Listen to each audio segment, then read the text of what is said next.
Мори славјанки. Не знам кој те правил, ама не се истакнал. Тоа што твојата земја е во НАТО не те обврзува да даваш смешни изјави за глобални безбедносни теми за кои немаш елементарно познавање. Велам смешни затоа што никој ништо не те прашува, а зборуваш. Дел си од најподаничката власт на која и се подсмева цела Европа. Власт која надворешната политика ја води од клечечка поза. Власт која уште верува дека со клечење ќе се одржи и ќе реши нешто. И ти, славјанке, најде да коментираш за руската надворешна политика кон соседите и нивните реакции на непристојната дистанца на која им се доближи НАТО и воените закани кои им ги упатува веќе 2 децении. Славјанке, па твојата земја ја викнаа во НАТО да ја праќаат по бурек додека носат отлуки со станочат. Не ве есапат за живи тамо. Тука е рекоја бар нешто да им дадеме кога веќе сменија име.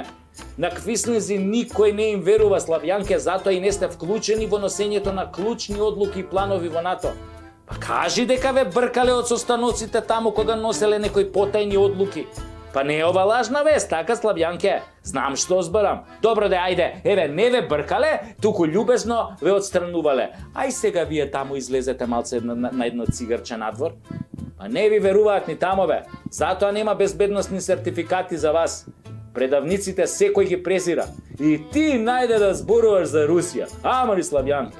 Еден Наполеон се заеба со русите. Мислеше ќе лигави Жозефина меѓу нозе, je t'aime, voulez-vous coucher avec moi ce soir, и умеѓу време ќе се тепа со русите. Маме му е баанала дога. Па неговите војници пишувале после во своите мемуари. Абе, ние од студ не можевме да се помрднеме, цензавме во циври, а тие русите пред нас играа казачоки не бодеа со бајонети. Абе, Хитлер исто се заеба, славјанке.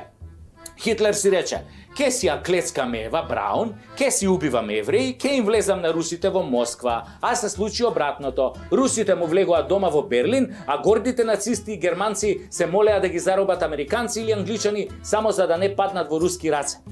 Се одмаздувале најсвирепо за да наплатат за 25 милиони загинати, зашто на Хитлер му прдна да ги окупира. Абе, 25 милиони руси загинаа за да си одбранат татковината. Третина од сите загинати во светот во таа војна. Дали разбираш? И ти, бре, славјанке, најде да им се обратиш на русите, ние се на тоа, ние се на тоа. Дај, бре, чути жено, тамо лакирај ногти, гледај у таван, излези на тебе само ако купиш нови униформи и нови гаќи за војската. Толку!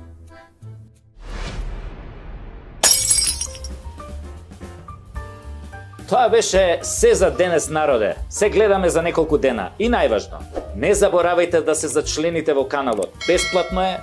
Да ставите допаѓање на видеото и да го споделите видеото секаде каде што можете, затоа што овие видеа зборуваат наместо вас. А ако не ви се допаѓа ова што го работиме, многу ми е гајле. Гледајте го следното, може тоа ќе ви се допадне, па јас на крајот на криштата не сум Здравко Чолич, па сите да ме сакате. Се гледаме.